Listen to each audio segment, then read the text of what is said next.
Firing! Hello guys, today we will take a look at Spanish C90 series of grenade launchers. Developed by Instalaza in the late 70s, early 80s, and it was accepted to the armament of Spanish army in the 1983. The distinct feature is that this is, if not the lightest, then one of the lightest grenade launchers in its category.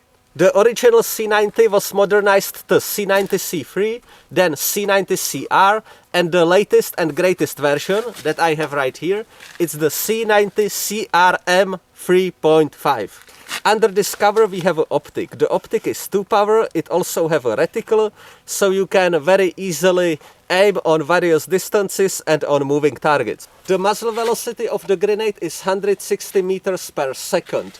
The data says that you can place aimed shot at 350 meters and the maximum for aerial target is 700 meters. In the optic itself, the maximum hash mark is 500 meters. Currently there are in production 4 versions. We have the anti-tank, the AT, that we have right here. It's even very nicely differentiated over here.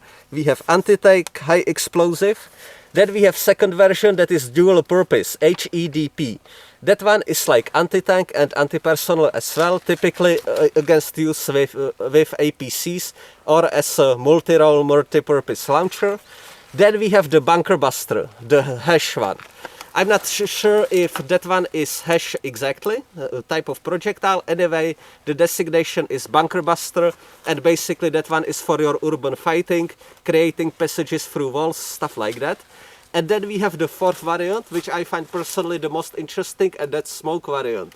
So basically you can launch smoke grenades on very long distances, covering the movement of the infantry or vehicles. This is a very commercially successful type of launcher. Not only because of the lightness and the great performance of the grenade. One of the interesting data in datasheet is that this launcher can withstand heat of 50 degrees Celsius for a period of 24 hours, which I found personally interesting. The number of launchers delivered to Ukraine, in the start we were getting the earlier version. This modern version, at least 1,370 were delivered. For me personally, I believe that is a little bit more because some of the contracts over the time kicked in. Also, what is very interesting that we have this socket right here. Apparently this one is for special device that allow this one to be used as a mine. So basically you have tank driving, you have this one set it up in the special cradle and it can function without any intervention of a person, just basically on tripwire, maybe something like a laser designator. Anyway, I just found this data that indeed this plug have dual use even for this booby trap device or mine device. Anyway, if you have more info about that, let me know in the comments. Alright guys, so let's take a look inside the manual, what's interesting. So, here we have the anti-tank round that I fired, here we have the universal one. Over here is the bunker buster. You can also see that how long it is, because it probably have 2 charges. You know, first to pierce, second to explode inside the bunker. And here we have the smoke one. When we take a closer look at some other data, here we see that the danger area is 90 degrees and 15 meters behind launcher, and the danger area is 75 meters. So this is pretty standard, but by no means enclosed space compatible launcher. Also, when we take a look a little bit further, so over here we have our reticle on the anti-tank mode. You can see this, let's say, V shape, and that's for measuring the width of the vehicle. The reference vehicle is BMP2 right here. So between these 2 lines you can basically scale. If it fits in here, it's at your 300 meters, I guess. Then when we go further all the way to the 500 meters. These little points, they refer to the speed. So when the tank is moving on high horizon, the first dots are 20 kilometers per hour. The second dots are 40 kilometers per hour. So if the BMP heading that direction at 40 kilometers per hour, you basically hold in one of those dots. Quite logical question is what you do when the BMP is moving on you. Very simple, you basically halve the distance. So when it's going on you, you use as reference the center line and the V on one side. So that's that. Now, why is this launcher so great? Let's take a look at a comparison. So we have Swedish 84 that have caliber of 84 millimeters. It can pierce 400 millimeters of rolled homogeneous armor, but the total weight is 6.7 kilograms, of course, depending on the variant. Then we take a look at one of my favorites, which is German Matador. That one have caliber 90 millimeter as well as this one. It can pierce 500 millimeters of rolled homogeneous armor in the anti-tank setting, but it weighs 8.9 kilograms. This most modern C90 3.5 version can pierce 500 millimeters of rolled homogeneous armor. It's 90 millimeter caliber as well, but the total weight is only 5 kilograms. So let's say that for weight of a Matador, you can almost take two of those. Alright, so this is the packaging of the C90. We see the exact version. Instalaza. Closing on two knobs like so. Opening it up. What we get inside is some styrofoam. Also instructions, so I will be very carefully reading those, taking this one with me. And then we have the launchers inside in such nice hermetic package. Alright, so let's unpack the C90. We can see the packaging. It's anti-static layer on the bottom, but on the top you have this layer that doesn't really make any unpleasant sound at all. It's maybe a little bit like some soft fabric, you can say that. So when we look on the other side of the packaging, we see feature that I never seen in any other anti-tank gun, and that's that you get such nice opener. So that's definitely very handy.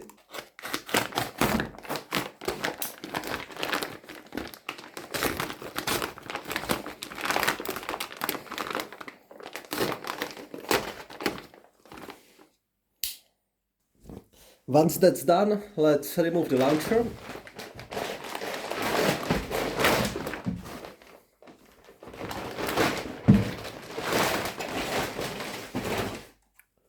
Wow, wow, wow. Look at that, very beautiful. Here we have the cover for the optic. Here we have our trigger mechanism that's also under cover, which is something that I found really amazing, because like this you can transport it very easily on side of your backpack. When we look on some other designs, like here for example RPG-22, you can see that a lot of the joints are actually quite exposed, quite finicky, you can say. So when you carry some older types of rockets on side of backpacks for days, basically hitting them on rocks, when you're removing the rucksack, putting it up, putting it down, here they thought about it and put it such nice protective features, not only at the ends of the launcher, but also the trigger mechanism and the optical system. Now let me go through the firing sequence, because we have some little bit unusual steps.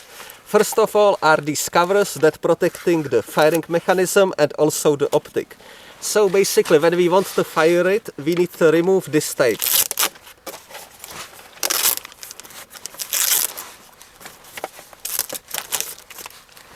After we remove the tape, we remove this cover and we get access to our firing mechanism.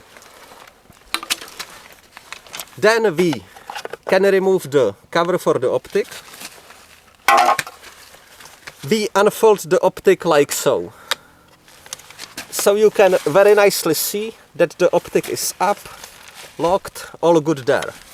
One important step that I don't really find all that amusing is that you also need to remove the front cover, again by removing this tape.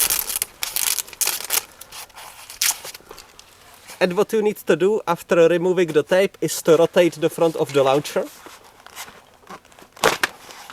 like so, and remove the front cover.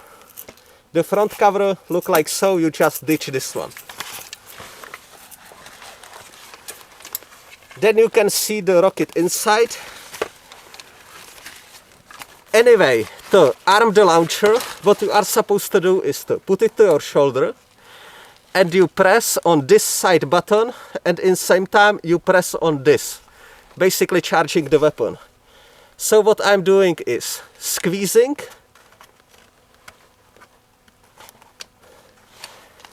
pushing all the way back. Now the launcher is armed.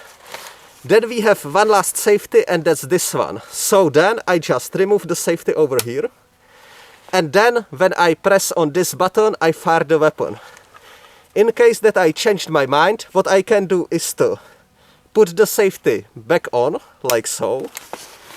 Then I press on side of this and release the arming mechanism. So all good there. After that I just press these two knobs and can fold the optic. Like so. Then preferably I can return the front cover and I can continue running, continue with my task. So for me personally, if I was about to engage in combat, I would remove the covers already. Like when I'm getting close to the objective, or let's say that I'm awaiting an ambush, anything like that. Remove both of the covers. Then what I would do is also remove the front tape. So let's say that this would be my marching order. Then just getting to position, fire the weapon. We have target 130 meters away. So it will be a little bit between the hash marks. It will be a little bit more difficult, but there should be absolutely no problem to hit. So let's say that I'm in cover preparing to fire the rocket. First step, removing the front cover,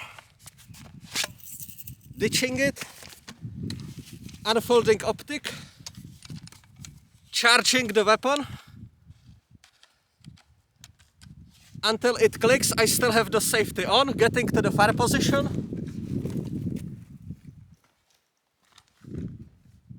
Removing the safety.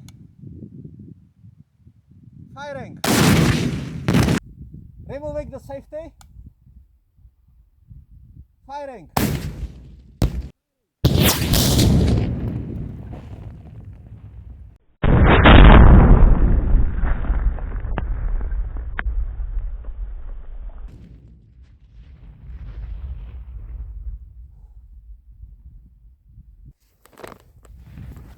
See the back blast behind me and around me?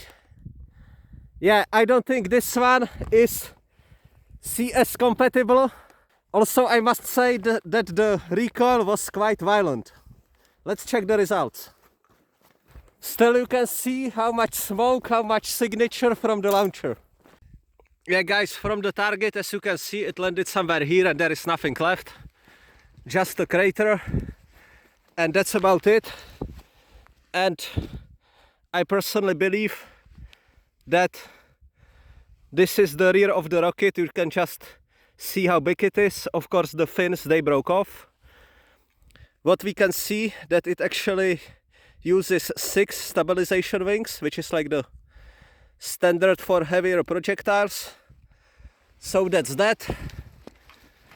As you heard, like humongous explosion. Here we can see the broken off fins, and yeah, that would be it. Something quite interesting. This is actually the cavity where it went.